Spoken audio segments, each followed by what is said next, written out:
Geddy Lee was born on July 29, 1953 in the North York neighbourhood of Willowdale, Toronto, to Morris Weinrib from Ostrowiec Świętokrzyski and Mary Manya Rubinstein, who was born in Warsaw and later grew up in Wierzbnik. His parents were Jewish Holocaust survivors from Poland who had survived the ghetto in Starachowice, followed by their imprisonments at Auschwitz and later Dachau and Bergen Belsen concentration camps during the Holocaust and World War II. They were in their teens when they were initially imprisoned at Auschwitz. After a period, his mother was transferred to Bergen Belsen and his father to Dachau. When the war ended 4 years later and the Allies liberated the camps, Morris set out in search of Manya and found her at a Bergen Belsen displaced persons camp. They married there and eventually immigrated to Canada. Lee's father died young, which forced Lee's mother to work to support 3 children, running the Newmarket Ontario variety store that her husband had owned and managed. He turned his basement into practice space for a band he formed with high school friends.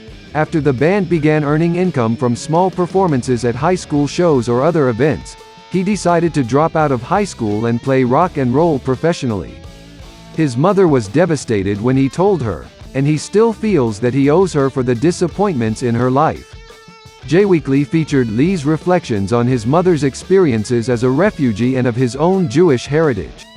Lee's name Geddy was derived from his mother's heavy Polish accented pronunciation of his given first name Gary. This was picked up by his friends in school, leading Lee to adopt it as his stage name and later his legal name. Earlier, another language-related mistake was made as Geddy started school. Lee was incorrectly registered as Lorne, making Geddy believe his name was Gary Lorne Weinrib. Lee began playing music in school when he was 10 or 11 and got his first acoustic guitar at 14. In school he first played drums, trumpet and clarinet. However, learning to play instruments in school wasn't satisfying to Lee and he took basic piano lessons independently. His interest increased dramatically after listening to some of the popular rock groups at the time. His early influences included Jack Bruce of Cream, John Entwistle of The Who, Jeff Beck and Procol Harum. Bruce's style of music was also noticed by Lee, who liked that his sound was distinctive, it wasn't boring. Lee has also been influenced by Paul McCartney, Chris Squire and James Jamerson. In 1969 Rush began playing professionally in coffeehouses, high school dances and at various outdoor recreational events. By 1971 they were now playing primarily original songs in small clubs and bars including Toronto's Gasworks and Abbey Road Pub. Lee describes the group during these early years as being weekend warriors. They were holding down jobs during the weekdays and playing music on weekends. We longed to break out of the boring surrounding of the suburbs and the endless similarities, the shopping plazas and all that stuff. The music was a vehicle for us to speak out. He claims that in the beginning, they were simply a straightforward rock band. Short of money, they began opening concerts at venues such as Toronto's Victory Burlesque Theatre for the glam rock band New York Dolls. By 1972 Rush began performing full-length concerts mainly consisting of original songs in cities including Toronto and Detroit. As they gained more recognition, they began performing as an opening act for groups such as Aerosmith, Kiss and Blue Oyster Cult. After several early albums and increasing popularity, Rush's status as a rock group soared over the following 5 years as they consistently toured worldwide and produced successful albums, including 2112 in 1976, A Farewell to Kings in 1977, Hemispheres in 1978, Permanent Waves in 1980 and Moving Pictures in 1981. Lee began adding synthesizers in 1977 with the release of A Farewell to Kings. The additional sounds expanded the group's textural capabilities, states keyboard critic Greg Armbruster, and allowed the trio to produce an orchestrated and more complex progressive rock music style.